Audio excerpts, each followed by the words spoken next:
მოგესალმებით ძვირფასო რადიო მსმენელებო, ეთერშია შუა დღის პოლიტიკა FM 98-სა და 5-ზე.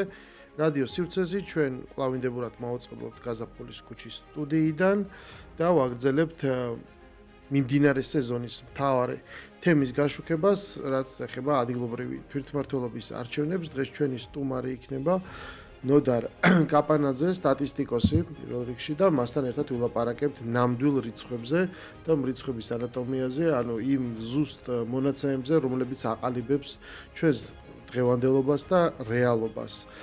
ეს ძალიან მნიშვნელოვანი ასპექტია, მით უმეტეს მიმდინარე სოფლიოში და საქართველოში მიმდინარე პროცესების ფონზე, როდესაც რეალობის კონსტრუირებას მთელი რიგი ძალები ცდილობენ იმ დოქტრინის თანახმად, როდესაც მნიშვნელოვანია აღქმები და არა ფაქტები და ჩვენ ამ აღქმების შედეგს ვნახულობთ ყოველდღიურად ვადებთ თვალს და უფრო მეტ აქტუალობას და მნიშვნელობას იძენს ის კაფეო რეალობა, რომ ეს უნდა გავყოთ ერთმანეთისგან და საზოგადოების იმ ნაწილს, რომელიც გონებაც დაბინდული არ არის, ჩვენ უნდა შევახსენოთ, რომ რა არის რეალობა და რა არის ქიმერა.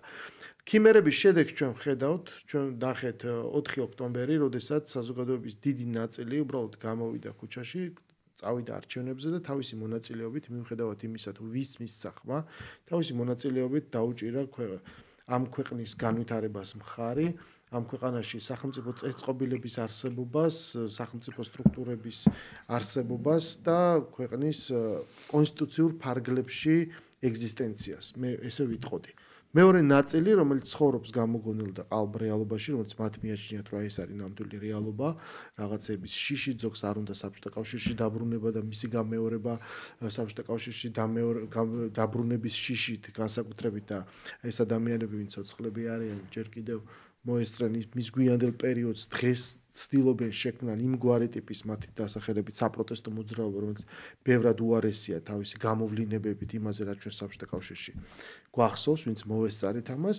ამის მიუხედავად ეს რეალობა, რომელიც არის გამოგონილი, მარცხდება და ის ეხლება იმ კედელს, რომელსაც ვერ არღვევს.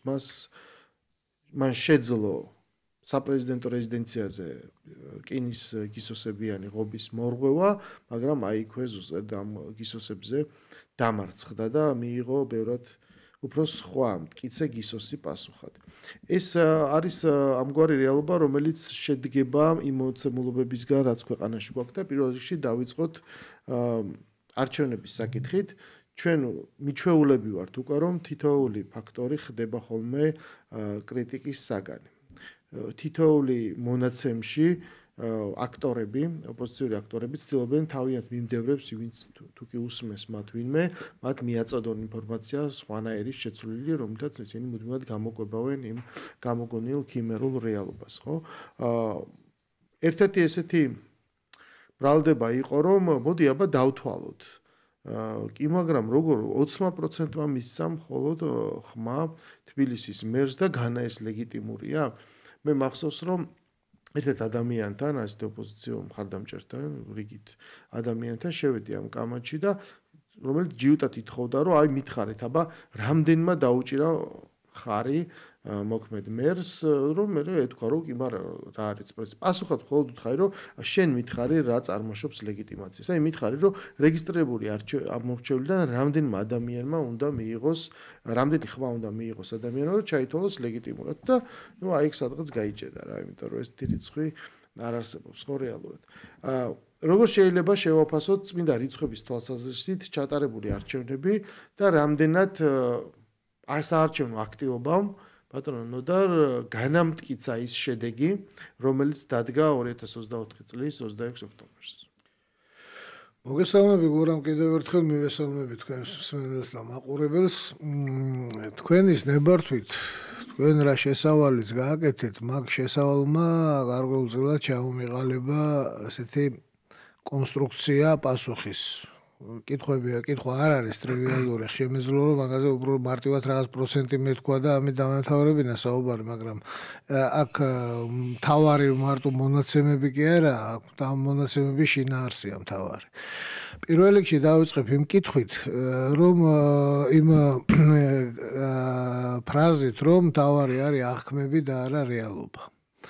ამ ფრაზის გულხორვალე გულშემატკივრებს მინდა უთხრა ესეთი მარტივი რაღაც, რომ შეიძლება ერთი ადამიანი დიდი ხნით მოატყუო, შეიძლება ბევრი ხალხის გარკვეული რაოდენობა მოატყუო გარკვეული ხნით.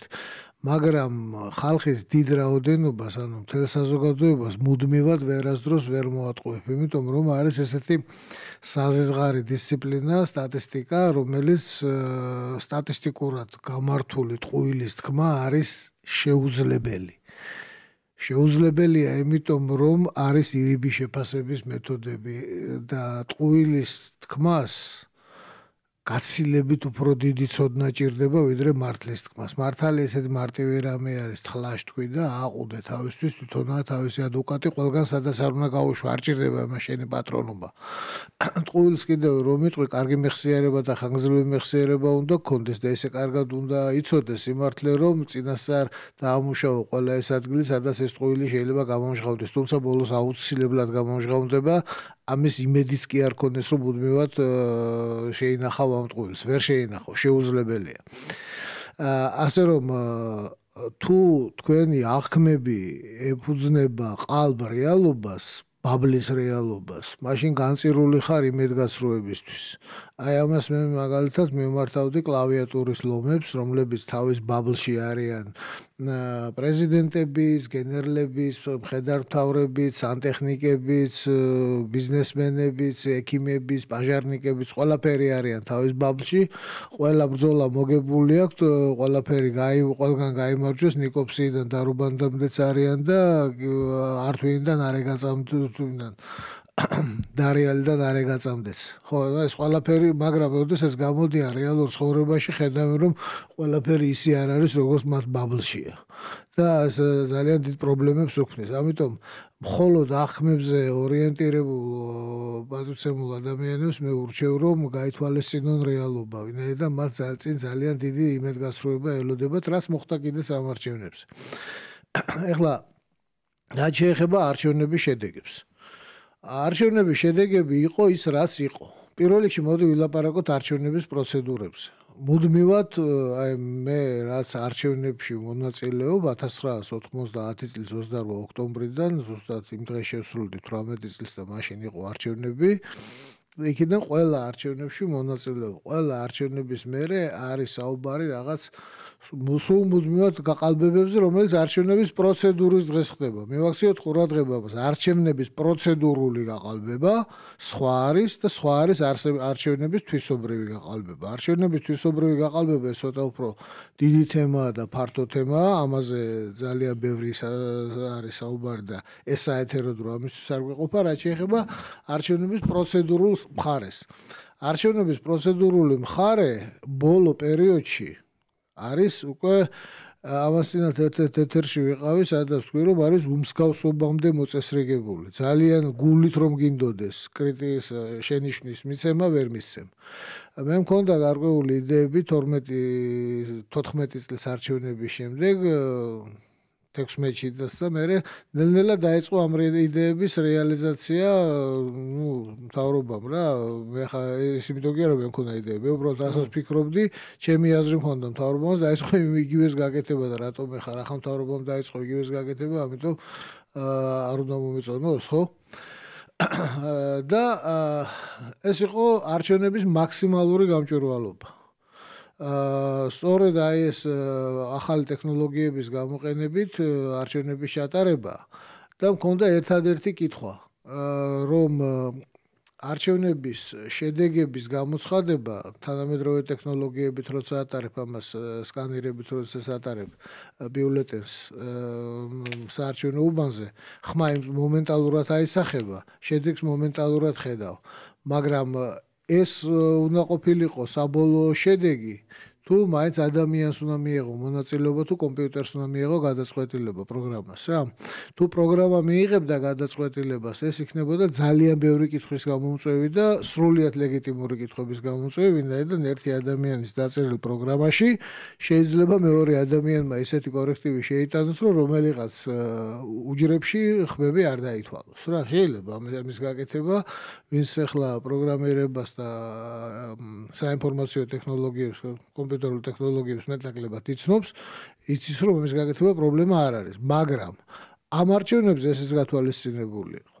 ანუ ამდა მე მგონი წინა არჩევნებზე ზუსტად იგივე იყო. თანამედროვე ტექნოლოგიით ატარებ ბიულეტენს, მომენტალურად ხმა აისახება, მაგრამ საბოლოო შედეგი ცხადდება მხოლოდ მას შემდეგ, რაც ხელით დათვლილი ხმების და ელექტრონულად დათვლილი ხმების აბსოლუტური ვერიფიკაცია ხდება. თუ რამე განსხვავება არის, უპირატესობა ეძლევა ხელით დათვლის. ვინაიდან გადაწყვეტილებას იღებს ადამიანი და არა კომპიუტერი. ანუ ეს არის ყველაზე მთავარი ამბავი. ის ძალიან მნიშვნელოვანია რომ შევადაროთ სპორტს საფეხბურთო პარალელი რომ გავალოთ ეს არის ერთგვარი ვარი. ვარია, კი. ხო, იმიტომ ვირტუალურად რომელიც ზომავს. ანუ იქაც ჩვენ ხო გვახსოვს, იქაც ორივე კომპონენტი მონაწილეობს, ხო?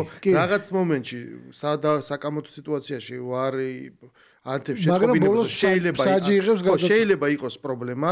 მერე მსაჯი იღებს გადაწყვეტილებას რომ კარგი შევამოწმოთ, შემდეგ ვარი უკვე რახანეს მიუთითა იწყებს კადრების გამოსახულებას და ბოლოს წყვეტს ადამიანი.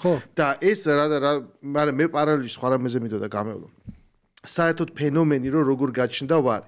ანუ ერთის მხრივ ჩვენ ვხედავთ პრობლემას, ჩდება რაღაცა პრობლემა, შემდეგ ვიწყებთ ამის გადაჭრის გზას. კი ბატონო. ვეძებთ ამის გადაჭრის გზას. მე ერთხელ მახსოვს მოხდი საფრანგეთის უბრალოდ საარჩევნო დღეს და აი შევედი უბანზე, რა ხდება. ანუ ვერც ერთი ქართველი ვერ წარმოიდგენს იმას, ეს რანაირად ტარდება ეს არჩევნები რა. აი უბრალოდ მიდიხარ რეგისტრაციას, გადიხარ, შემდეგ მიდიხარ მაგიდასთან, არავინ არ გიყურებს, იქ ორი დასტადებს, ვთქვათ ორი კანდიდატია, ხო? ორივეს იღებ ერთზე თქვა სიტყვაზე მაკრონი წერია, მეორეზე ლეპენი, მე მიდიხარ ყუთთან და აქ მოვრიდა რომელიმე ერთს ჩააგდებ. ანუ იქ იმდენად სხვა ტიპის კულტურა არის ამ დამოკიდებულების, რომ იქ ანუ არ მოძდით თავში აზრად მოდი ეს შევცვალოთ. ჩვენ გვაქვს სხვა ტიპის გამოცდილება. ყველა პატარა შეაძლებლობა იყო გამოყენებული მანიპულაციის. უკაცრავად, მაგრამ სულ ოცოდვილო მახსენდება რომ სულ რაღაც 4-5 წლის წინ აგერ ამერიკის შეერთებულ შტატებში თავში აზრადაც მოუვიდა და მანამდეც მოუვიდა. იცი როცა რიჩარდ ნიქსონი აირჩიეს პრეზიდენტად, მისი ვიზავი ვინ იყო და ამავე წელს ძალიან ცნობილი ადამიანი იყო. პრეზიდენტობის კანდიდატს მიაწოდეს ინფორმაცია, რომ რიჩარდ ნიქსონს გარდაცვლილმა ამომრჩეველმა მისცა ხმა სადღაც. მაგრამ ნიქსონმა უარი თქვა მის აფიშირებაზე და იმიტომ რომ ბოლოს და ბოლოს თუ შევამოწმებთ 1-2 სასაფლაო მეც დამიჭერდა ალბათ მხარსო რა. ანუ გასაგებია რა, აღმოჩნდა რომ მოუვიდა ვიღაცას თავში აზრა, თუნდაც აი ბიულეტენის პოსტით გაგზავნა. არჩევნების არსი რა არის? არჩევნები არის, ვთქვათ, მთავარი მახასიათებლები: საყოველთაო, სახალხო და ფარული, ხო? პოსტით გაგზავნის შემთხვევაში ფარულობის პრინციპი რამდენადაა დაცული ამეხსნას ვინმე. და ის რომ პოსტით გაგზავნილი ბიულეტენი მივიდა, ვინ არის იმის გარანტორი, რომ ის დაფიქსირებული ხმა ან ზეწოლით არ იქნა დაფიქსირებული, ან საერთოდ მის გამოაგზავნა, ეს მართლა იმან გამოაგზავნა? ხოლო ჩვენთან როგორ ხდება ახლა? ჩვენთან არის ყველა შესაძლო მანიპულაციის მეთოდი, პროცედურული მანიპულაციის მეთოდი არის გათვალისწინებული. იღებ ერთი ამორჩეველი მიდის, იღებს ერთ ბიულეტენს. ამორჩეველის ვერიფიკაცია ხდება. იქ უბრალოდ ხელის მოწერა და შენ გინდა აიღე შენ ნებაზე საათს გინაცა, ესე არ არის. ხდება ვერიფიკაცია, იღებ შენ ერთ ხმას. შემდგომ მიდიხარ, აფერადებ მას შესაბამისად, გამოდიხარ და აი ხმის დამთვლელი აპარატი ერთზე მეტ ბიულეტენს ვერ მიიღებს. ხო, ყოფილა შემთხვევები რომ გაყოლია ბიულეტენს ორი ცალი, აი იმას მოახევ, მაგრამ აპარატი უკვე აღარ იღებს ორ ცალს. არ იღებს ორ ცალს, არ იღებს, ერთს აფიქსირებს. ხო, ამიტომ მოგიწევს იმის მოხსნა. ხო, რა თქმა უნდა.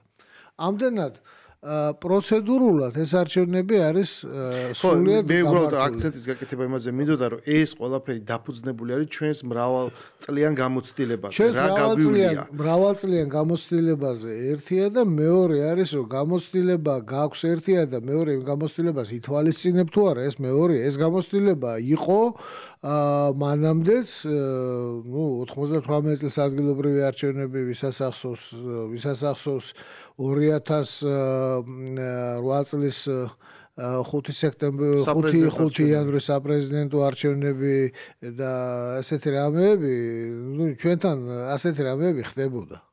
მაგრამ მეორე არის რამდენად გინდა ეს გამოცდილება გაითვალისწინო და რამდენად უყურებ იმას რომ მოდით ეს კითხვები არ დაისვას რა. ხო, მე ფაქტია რომ ეს კითხვები არ დაისვას. ხო, იმპორტირებას კი არ ვაკეთებ უბრალოდ ტექნოლოგიის. ტექნოლოგია ინსტრუმენტი რაც შემოგვაქვს, ის დაფუძნებულია ამ გამოგონებაზე. თითოეული ეს არჩევნის შემდეგ ბადებდა კითხვებს. 2003 წელი იქნებოდა ეს 2008 წელი იქნებოდა ის ზღვარითაც პრეზიდენტმა მაშინ მოიგო თუ ნებისმიერი სხვა წელი და შემდეგ როცა ჩდება უკვე რაღაცნაირად 2012 წლის შემდეგ თითქოს შეტრიალდა რაღაცნაირად აი ეს ადრესატი კრიტიკის და გამჭვირვალობაზე ლაპარაკი როდესაც დაიწყო ამას ხელისუფლება უკვე თავის სასარგებლოდ აყო მან გაამარტივა ეს ტექნოლოგიები იმისათვის რომ ის კითხვები რაც ჩნდება და ყველაზე კაფე არის 2020 წელი როდესაც ითქვა რომ როდესაც თავარი ეს გაყალბების მითი შეითხზა იმ შუალედში, როდესაც უბანი იკეტება და ვიდრე პირველად შედეგები გამოჩნდება.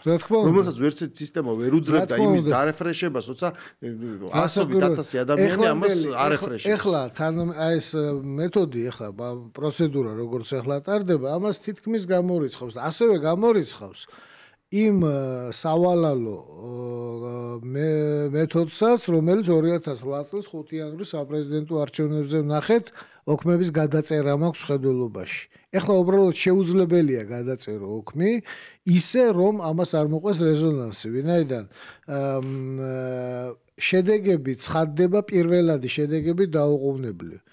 ეს ფაქტიურად შენ გაძლევს ჩარჩოს რომელსაც მაინც და მაინც ვერ გაექცევი, ხელით გადათვლის შემთხვევაში თუ რაიმე აცილება არის, აცილება უნდა იყოს ან მექანიკური მიზეზით გამოწვეული, რომ რომელიღაც უჯრა კარგად არ არის გაფერადებული, ვერ აღიქვა სკანერმა რაღაცეებ თითოეულზე მოგიწევს განმარტების გაკეთება და მეორე ის არის რომ უკვე აი ამ ეს ჩარჩო ფაქტიურად ვერიფიკაცია უნდა მოხდეს აი ამ წინასწარ გამოცხადებული შედეგების და იქ რაღაც ვიღაცას ხმა მოუმატო და ხმა მოაკლო ეს გამორიცხულია. ხო, ანუ ის პატარა კორექტირება რომელიც შეიძლება მექანიკური შეცდომის შედეგად დადგეს, ეს ვერანაირად ვერ აისახება. ეს არის 0.0 რაღაცა პროცენტი თლიან შედეგს ეს ვერ შეცვლის. ვერ შეცვლის ვერანაირად სტატისტიკური ეხლა რაც შეეხება ეს მოკლედ მიმოვიხილეთ ის რომ პროცედურა არის გამარტივებული, გამჭვირვალე და ნუ მე ისე იგივე ტერმინს გავებიორო. უმსგავსობამდე მოწესრიგებული. ხო, ეხლა გადავიდეთ მეორე ნაწილზე არსებითი, არა, ნახე არსებითად შეიძლება ზემოქმედება ტოტალურად თურმე საარჩევნო შედეგზე. ჩვენ ნახეთ და ბრალდება ეს იყო, ხო? საპარლამენტო არჩევნების შემდეგ ბრალდება იყო ერთი რომ უკანა რიცხვით მათ დაიწყეს ძიება, ჯერ იყო რწმენა, რომ რა თქმა უნდა გაყალბდა, იმიტომ რომ აბა ეს შედეგი როგორ დადგებოდა. შედეგად რამდენი შედეგი აცდა მათ წარმოდგენებს რეალობაზე, რაც იყო ძალიან ლოგიკური და ბუნებრივი. შემდეგ უკანა რიცხვით დაიწყეს საბაბის ძიება. ჯერ წარმოიდგინეს მისტიური, ხო, 300,000 ხმა რომელიც გაჩნდა ციდან და შემდეგ რაღაცა გაჟონდა რომ თითქოს იქ ვიღაცა მას დაინახა. არჩევნების დღეს ეს არავის არ შეუმჩნევია, არც უგზნია და ჩვენ ვერ ვნახეთ მასობრივად კი არა, საერთოდ ვერ ვნახეთ ამაზე ზემოქმედება. აი დავამთავრებ კითხვას.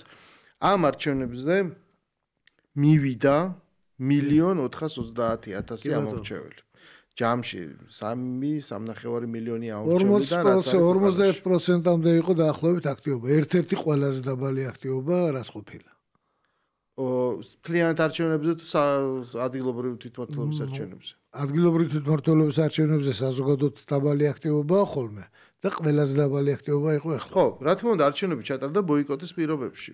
როცა ნახე ნაწილ ოპოზიციას ჰქონდა თავისი გამოვლენა. მაგრამ მაინტერესებს 1,430,000 ადამიანის მისვლა არჩევნებზე აი ამ პირობებში, როცა ქვეყანაში არის პოლიტიკური კრიზისი, მიმდინარეობს პროტესტი, ბოიკოტი ასე შემდეგ, როგორ უნდა მოახერხოს გინდა მართველი იყოს პარტია, გინდა სხვა, რომ ეს ადამიანები მივიდნენ არჩევნებზე თუ არა იმითი, რომ უბრალოდ ის ხალხი მონაწილეობს აი ამ პროცედურაში, მოქალაქეობრივი ვალის თანახმად. იცით, მე დავიწყებ იმით, რომ არავითარი პოლიტიკური კრიზისი ქვეყანაში არ არსებობს. არავითარი დაძაბულობა ქვეყანაში არ არსებობს. ხოლო ის რაც თქვენ თქვით, აი წინა არჩევნებზე გაჩნდა რაღაც და მე წინა რიცხვით დაიწყეს მიზეზების ძიებაო. ეგ არის ზუსტად ის რაც ამ ჩვენი საუბრის შესავალში გითხარით. ბაბლის გმირებს, კლავიატურის ლომებს, ქუხნის არწივებს და დივანის შეიარაღებული ძალების თავარსარდლებს აუცილებლად ემუქრებათ იმედგაცრუების სიმწარე წინ. ხო, მაგრამ მე ოპონირებას გაგიწევთ ახლა ნახეთ. თქვენ თქვით რომ ეს არის ერთ-ერთი ყველაზე დაბალი საარჩევნო აქტივობა. კი ბატონო, გეტყვით რატომაც არის. ეგ ერთი. კაი. ვითხარით, მაგრამ აი ბარემ დავამთავრებ, რომ ჩემი აზრით ეს არის, ამის მიზეზი არის ის უბრალოდ ბოიკოტია, თუ ავიღებთ 4 ოპოზიციურ პარტიას, აქედან 2-მა თქვა რომ ჩვენ არ ვიღებთ მონაწილეობას, 2-მა თქვა რომ ვიღებთ.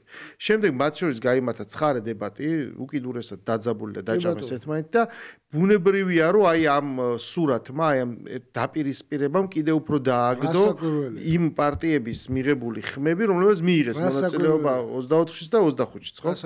შესაბამისად, ეს ამ ადამიანთა რიცხვი იზომება, ხო, 100.000, 200.000, 300.000, 400.000-მდე თქვა. ანუ 800.000 ხმა მიიღო ოპოზიციამ 2024-ში, აქედან ნახევარი მოვიდა არჩევნებზე, ან შეიძლება ნაკლები ხა ზუსტად არ მახსოვს. ეს რიცხვი აისახა საარჩევნო შედეგში. ანუ თუ რამდენიმე ასეული 1000 თუ 10,000 ადამიანი უცხადებს პროცესს ბოიკოტს, რატო არ შეიძლება ამას დაერქვას კრიზისი? გასაგებია რომ ეს კრიზისი პოლიტიკურ სტაბილურობაზე ვერ აისახება და არანაირი ხელისუფლების ცვლილება არ ხდება და ასე შემდეგ. მაგრამ ჩვენ გვყავს ხალხი, რომელიც არის ბოიკოტში. კი ბატონო, ეს არის სხვანაირი კრიზისი. ეს არ არის ის პოლიტიკური კრიზისი, რასაც პოლიტიკურ კრიზისს ეძახი, ეს სხვა რამის კრიზისია, მაგას ეხლავე მოგახსენეთ. ეხლა რაც შეეხება ხმების გადანაწილებას. ქართულმა ოცნებამ 2024 წლის საპარლამენტო არჩევნებში მიიღო 2024-ში მიიღო 1,100,000. 100,000 და ახლა მიიღო მე მგონი 1,105,000 თუ რაღაცას და ხო 15,000 ხმა არის, ანუ პრაქტიკულად ოცნების ამორჩეველი მთლიანად მივიდა. არ მივიდა ოპოზიციურად განწყობილი ამორჩეველი, მათ შორის ლელოს და გახარიას პარტიის მხარდაჭერა რაოდენობრივ პროცენტულ მაჩვენებლებზე არ ვლაპარაკობ. განახევრებულია თითქმის. მოსალოდნელი იყო, რომ თავიდან, როდესაც გამოცხადდა, რომ ნაციონალური მოძრაობა და ახალი მონაწილეობას არ მიიღებდა, მოსალოდნელი იყო, რომ მათი ხმები გადანაწილდებოდა ორ მონაწილე პარტიაზე. თეორიულად იყო მოსალოდნელი, ხო, მაგრამ ყველაფერი განვითარდა ისე, რომ ის ამორჩევლები უბრალოდ არჩევნებზე არ წავიდნენ, არ მივიდნენ. ხოლო რაც შეეხება იმას, რომ დაბალი იყო აქტივობა, ბოიკოტი რო გამოაცხადეს ვიღაცამ, ეს ერთ-ერთი მიზეზი იყო, რა თქმა უნდა, და ის გარემოება, რომ ამორჩეველთა ძალიან დიდი ნაწილი არჩევნებზე არ წავიდა, წინა 2024 წლის არჩევნებზე იყო ერთ-ერთი ყველაზე მაღალი აქტივობა 58%. ძალიან მაღალი აქტივობა არის ეს, თუ გავითვალისწინებთ იმას, რომ 3.5 მილიონიდან საქართველოში არის დაახლოებით 2,800,000 ამორჩეველი, ვინც დადის რეალურად საქართველოში. ხოლო ის მათი რეგისტრირებული ამორჩეველის ძალიან დიდი ნაწილი საზღვარგარეთ არის. გასაგები მიზეზების გამო ეს ალკე დიდი ამბავია კიდე, მაგრამ მოდი ამას თავი დავადებოთ. ამიტომ 58% აქტივობა, რომელიც იყო 2024 წელს, იყო ძალიან მაღალი. მეორე ადგილზეა 2012-ის მერე, სადაც 60% იყო აქტივობა. ეხლა ერთი წლის შემდეგ არჩევნებში აქტივობის ასეთი ვარდნა გამოწვეულია ორი მიზეზით. ერთი, მოსახლეობა ნაკლებად დადის ადგილობრივი თვითმმართველობის არჩევნებზე, რატომღაც ზევიდან უყურებს ყველა ადგილობრივი თვითმმართველობის არჩევნებს, თუმცა ჩემი აზრით ეს გაცილებით უფრო რთული არჩევნებია, ვიდრე საპარლამენტო ან საყოველთაო საპრეზიდენტო არჩევნები, რომელიც ადრე ტარდებოდა, მაგრამ ნუ ასეა რა. და ამას დაემატა კიდევ ბოიკოტი. და ამიტომაც ორმა ფაქტორმა ესეთი რეზონანსის ეფექტი, სინერგიას რომ ეძახიან, ეხლა შეგვიძლია ჩვენ, რეზონანსის ეფექტი მოახდინა და თანხმედრი ეფექტის გამო საარჩევნო აქტივობა დაბლად წამოვიდა ძალიან, 41%-მდე ჩამოვიდა. არის თუ არა ახლა შედეგები ლეგიტიმური, როგორ არა? რატომაც არ არის? არჩევნებზე მისვლის უფლება ქონდა ყველას. არავისთვის არჩევნებზე წასვლა არ შეუზღუდია, ხო? ვინც მივიდა, იმან მიიღო, მე მგონი მე-13 უნდა იყოს მინიმუმ მისული, რაღაც ესეთი მახსოვს მე შეიძლება. არა, მე მგონი საერთოდ მაგას თუ მე მგონი თუ ერთი ადამიანი მივიდა ჩართული არჩევნებში. ხო, ადგილობრივი სხვა სპეციფიკა. მოკლედ თავარი არის, რომ არავინ არ შეუზღუდია არჩევნებზე მისვლაში, ხო? ეხლა ეს არის შედეგები. ეხლა ეხლა ამ ციფრებიდან გამომდინარე რა დასკვნები შეიძლება გავაკეთოთ. აი ერთი წამით რომ გავჩერდეთ და აი უბრალოდ დავაკონკრეტოთ მსგავსი რამ რომ ჩვენ ვადარებთ მთლიანად ამორჩეულთა რიცხვი რაც არის რეგისტრირებული ამის საარჩევნო აქტივობას თუმცა ჩვენ ვიცით რომ გვაქვს ძალიან დიდი შეუსაბამობა, იმიტომ რომ ერთი არის საარჩევნო რეგისტრირებული ამორჩეველი, მეორე აი მაგალითად სტატისტიკის დეპარტამენტი თვლის ხოლმე, რამდენი ადამიანი ცხოვრობს საქართველოში. სახეზე მყოფი მოსახლეობა ქვია მაგას. კი, 3.7 მილიონი.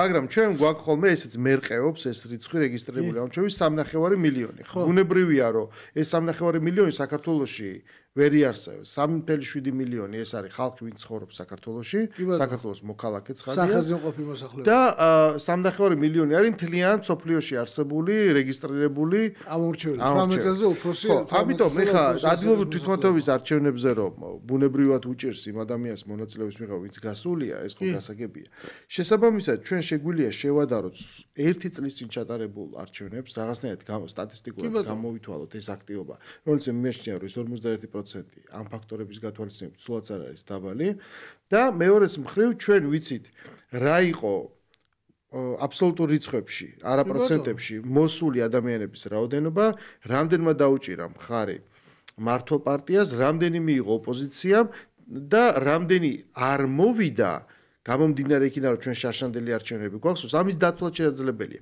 ანუ მიუხედავად იმისა, რომ შენ აცხადებ ბოიკოტს და არ მიდიხარ არჩევნებზე, შენ მაინც დაგთვლიან ესე რომ ვთქვა. რასაკვირველია, ხო? აი ეს ფაქტორები მით უმეტეს აი შარშანდელ აქტივობას რომ შევადაროთ, დავიწყოთ ის ფაქტი, რომ ადგილობრივს ვადარებთ საპარლამენტოს, რას გვეუბნება ჯამურად ეს რიცხვები?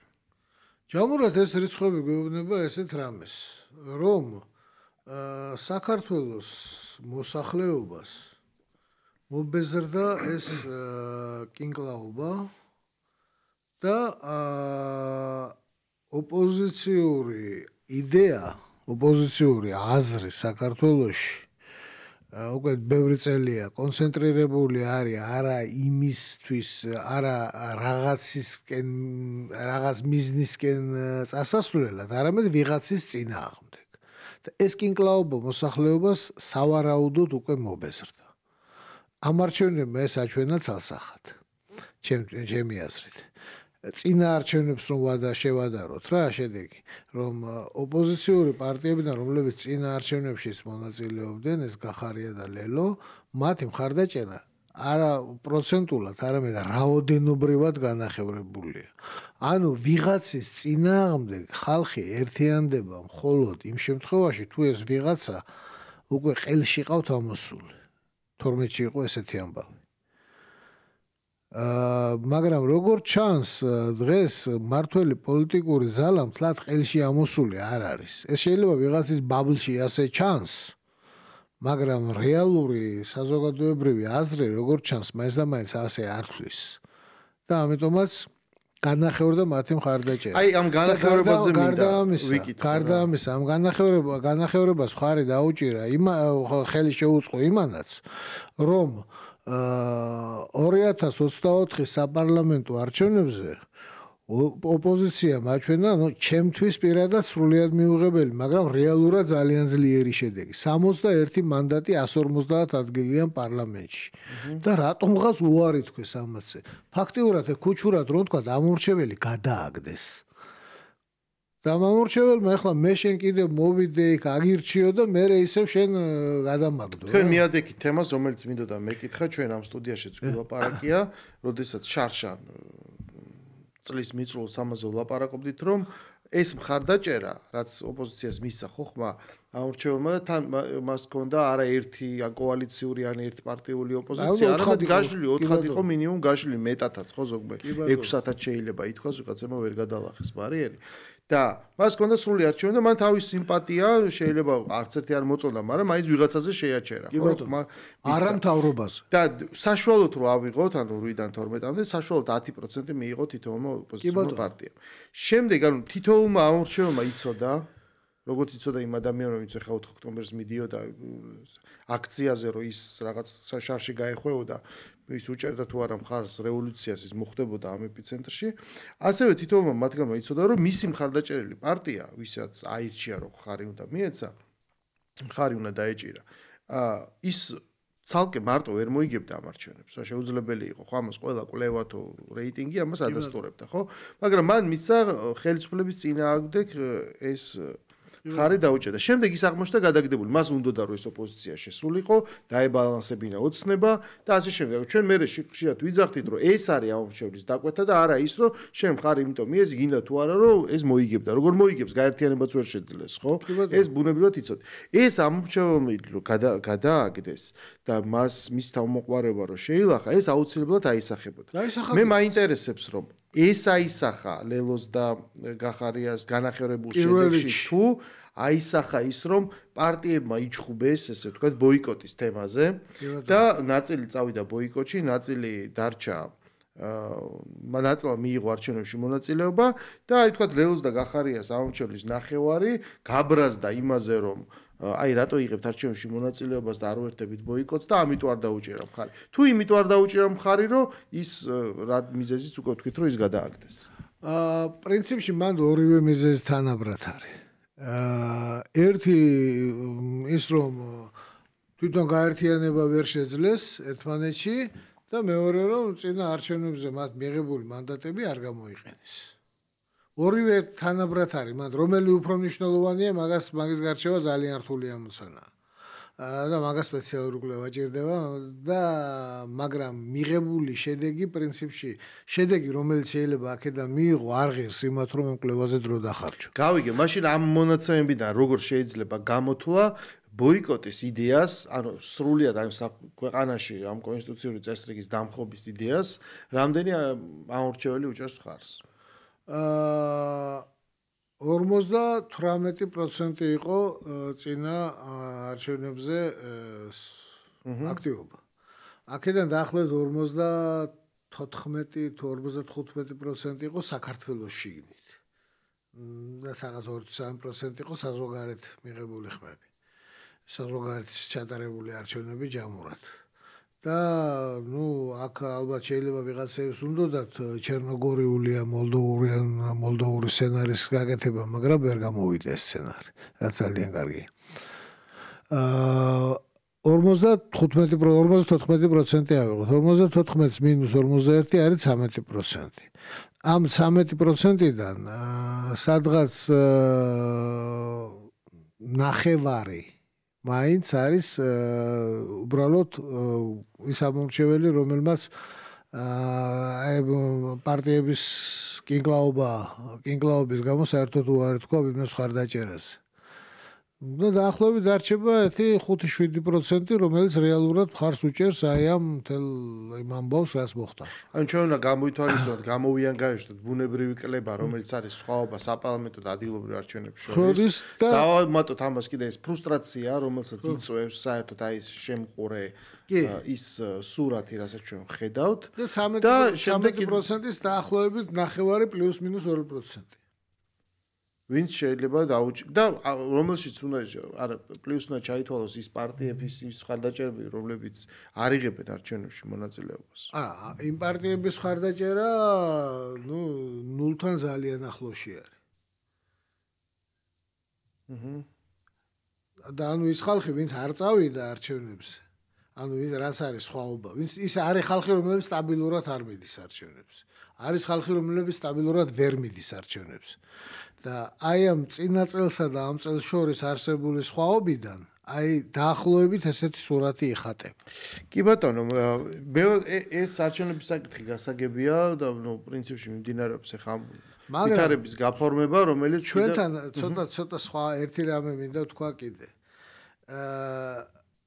ეხლა ამ არჩევნების შემდეგ რაც ხდება, მანამდე რაც ხდებოდა და ბოლო 3-4 წლის მანძილზე რა პროცესებიც მიდის რა. ეს ყველაფერი არის ერთი მხრივ შეიძლება სასაცილოდ მოგეჩვენოს, მაგრამ მეორე მხრივ ეს სულაც არ არის სასაცილო. და რატომ? ჩვენი ქვეყნის გარშემო მიმდინარე პოლიტიკური, ეკონომიკური, სოციალური, გეოპოლიტიკური პროცესები არის ისეთი თანრიგის და ახლა მთელი მსოფლიო და მათ შორის ჩვენი რეგიონიც არის ისეთ წერტილში შესული, ისეთ მდგომარეობაში ბიფურკაციის წერტილს რო ეძახიან რა გარდამტეხ მომენტში შესული რომ ირგვლივ მიმდინარე პროცესები მოითხოვს უმაღლესი ლიგის დონის რა და ამ დროს ქვეყნის შიგნით მიმდინარე პროცესები ვერანაირ კრიტიკას ვერ უძლებს და ეს არის ძალიან დიდი პრობლემა და რატომ არის ძალიან დიდი პრობლემა ასეთი თანრიგის მოწინააღმდეგეებთან კამათი აუცილებლად იწვევს დეკვალიფიკაციას. გარდაუვალია დეკვალიფიკაცია უბრალოდ. ამისი მაგალითია ვერთე წინა ეთერში სხვა გადაცემაში თქვი და კიდე ახაც გავიმეორებ. ამისი კლასიკა არის ჩვენი სარაგბო ნაკრები. რომელიც ევროპის ერთ ათასზე ნეკათით უგებს უკვე ყველას. ისე რომ არც იოფლება მთელი თამაშის მანძილზე.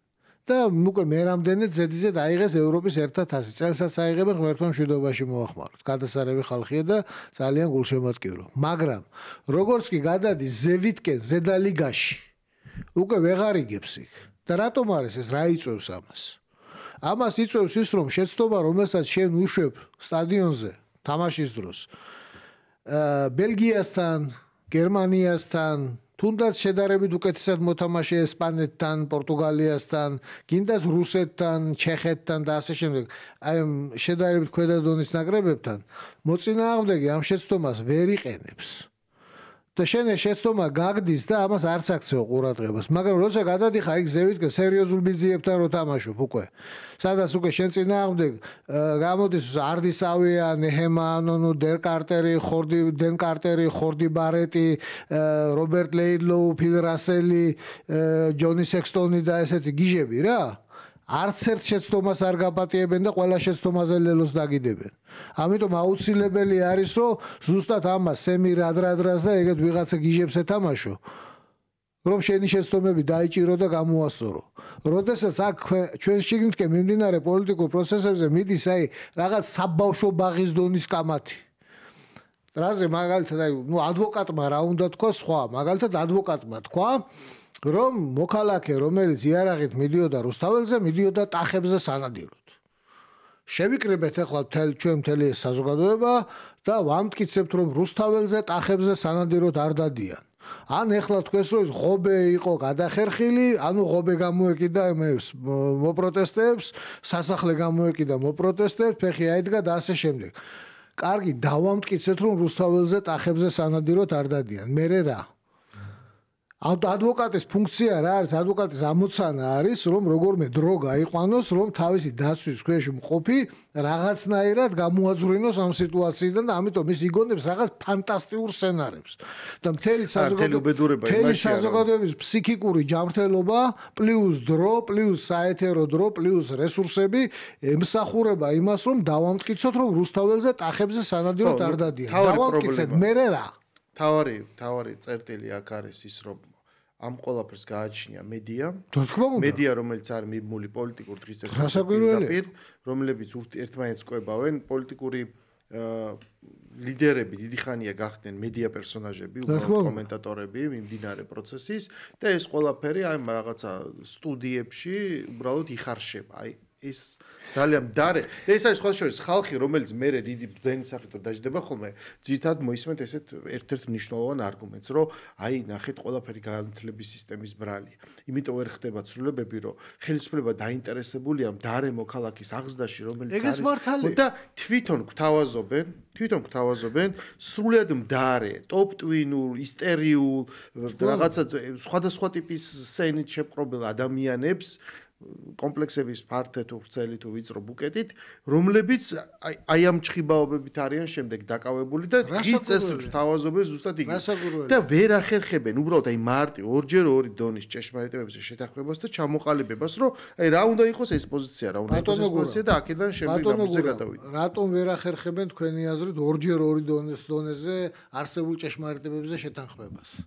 იმიტომ ხომ არა რომ ორჯერ ორის დონეზე არსებული ჭეშმარიტებაზე რომ შევთანხმდეთ, მე უკვე კვადრატული ფესვი 7-დან იწყება და ცოტა რთული არის მაგ კითხვაზე პასუხის გაცემა. ეს ერთმაც იცის და მეორემაც იცის და ამიტომ ორჯერ 2 4-ია ამაზე რომ ესე უცებ შეთანხმდნენ პირდაპირ ეთერში, ხო? მე ყველაფერი მარტივად გავა. მე მეორე კითხვა დაისმება და ერთმაც იცის ეს და მეორემაც და ამიტომაც ორჯერ 2 4-ია? ნამდვილად 4-ია? და მოდი ამაზე ვიკამათოთ მე ვიკამათოთ იმაზე რომ რუსთაველზე დადიან ტახებზე სანადიროდ, იქნებ პლეხანოვზე ჯობია ტახებზე ნადირობა. და მე ამაზე ვიკამათოთ ჩვენ გადავიყვანოთ რომ სამაგიეროდ გვექნება რეიტინგი ჯვარი ეკაურობას და რაღაც ისულელეები, ხო? ამისთვის არის, ახლა მე არჩევას მინდა მივცე, როგორც მართლ პოლიტიკურ ძალას, ისე ოპოზიციურ პარტიებს. ხალხმა თქვა ესეთი რამე ამ არჩევნებზე. ბატონებო, ეს თქვენი კინკლაობა ჩვენ ყელში ამოგვივიდა.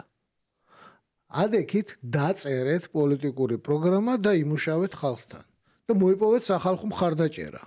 რა მხარდაჭერასაც მოიპოვებთ, ზუსტად ის მხარდაჭერა აისახება არჩევნებზე შედეგებში.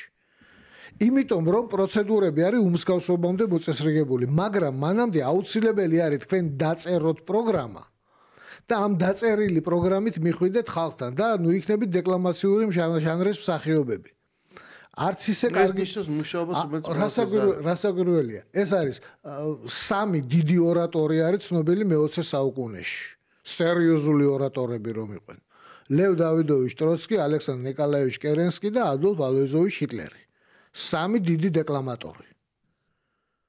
ერთმას, მეორემას და მესამემას რა გააკეთა, ნუ ახლა ისტორია ვინც იცის, მეტნაკლებად ეცოდნენ, ხო, ფიდელ კასტრო იყო მაგარი დეკლამატორი კიდე ძალიან.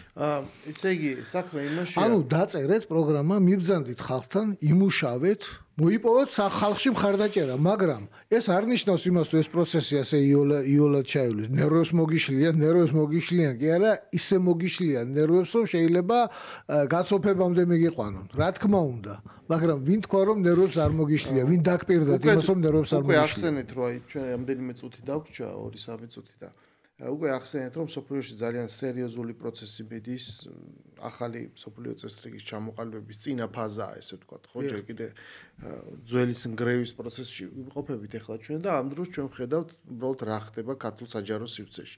4 ოქტომბერმა კი ძალიან მნიშვნელოვანი ამ ლურსმნის როლი ითამაშა, ერთის მხრივ მათ აჩვენა, რომ იმ ადამიანთა რაოდენობა, ვინც ქვეყანაში წესრიგს უჭერს მხარს და ელემენტარულ სახელმწიფოებრიობას და მეორეს მხრივ იმ წინააღმდეგობებმა, ვინც რაც ოპოზიციურ ფლანგზე არსებობს, უბრალოდ აი ამ დაჭმამ და რაღაცა სრულიად არაკვალიფიციური, კარგი სიტყვა რაღაცა წარმოუდგენელმა ვაკხანალიურმა პროცესმა გამოაჩინა კიდევ თორიას ბოჭკაში განვითარებულ პროცესებს. აი კიდევ ერთხელ ეს გამოაჩინა და რაც პრაქტიკულად ჩვენ გვაძლევს საფუძველსო ვთქვათ, რომ აი ამ სახით, ამ იპოსტასით ეს ოპოზიციური ძალები დასრულებულია. შემდეგი არჩევნები ქვეყანაში კონსტიტუციით გასაზღვრული და გრაფიკით დაგეგმილი არის 2028 წელს. არის თუ არა? მთელი 3 წელია. ხო, არის თუ არა ეს პირიქით საჩუქარი?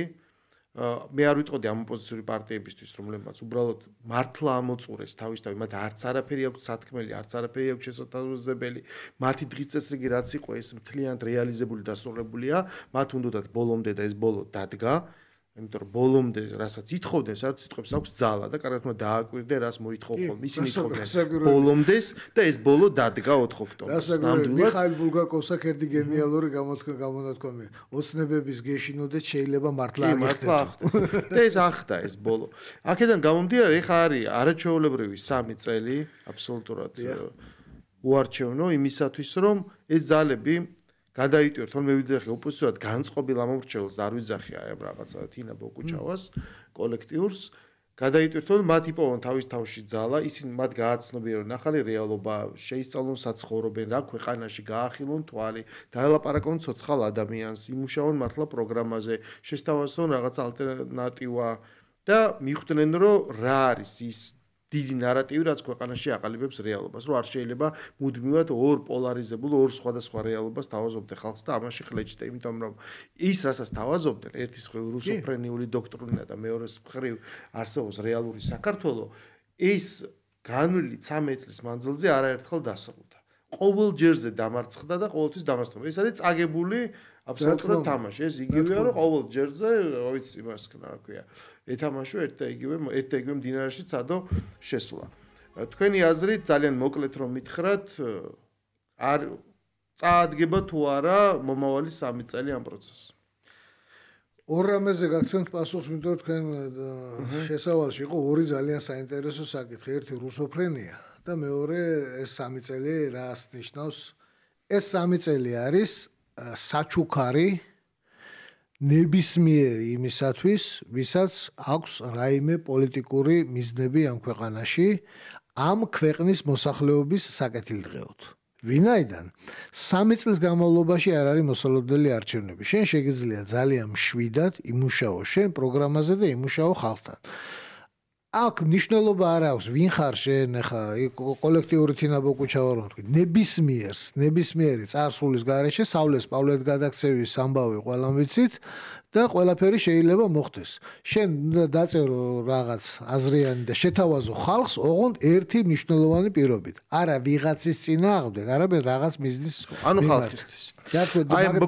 და ერთი რუსოფრენიასთან დაკავშირებით. ეს ძალიან ცუდი რაღაც არის რა. დააკვირდით ერთ რამეს. აი ამ ოპოზიციის მხრიდან მთავრობის მმართველი პოლიტიკური ძალის მიმართ მთავარი ბრალდება არის შენ რუსო. მმართველი პოლიტიკური ძალიდან მე კი არა შენ ხარ რუსი. ანუ ორივე შევთანხმდით რომ რუსი სალანძღავია. სწორედ ეს არის პრობლემა და არა ის რომ რომელი უფრო რუსია რა. იმიტომ რომ ეს არის ეგრეთ წოდებული ეთნოფაშიზმი. აქედან ერთი ნაბიჯია შტანგერფარგალეთ თავის ქალების გაზომვამდე და იქედან მე ერთი ნაბიჯია ოსვენციმამდე. ეს ხდება ხოლმე საერთოდ. დღევანდელი გადაცემა დასრულებულია, ჩვენ ეთერში დავბრუნდებით ხუთშაბათს. დიდი მადლობა.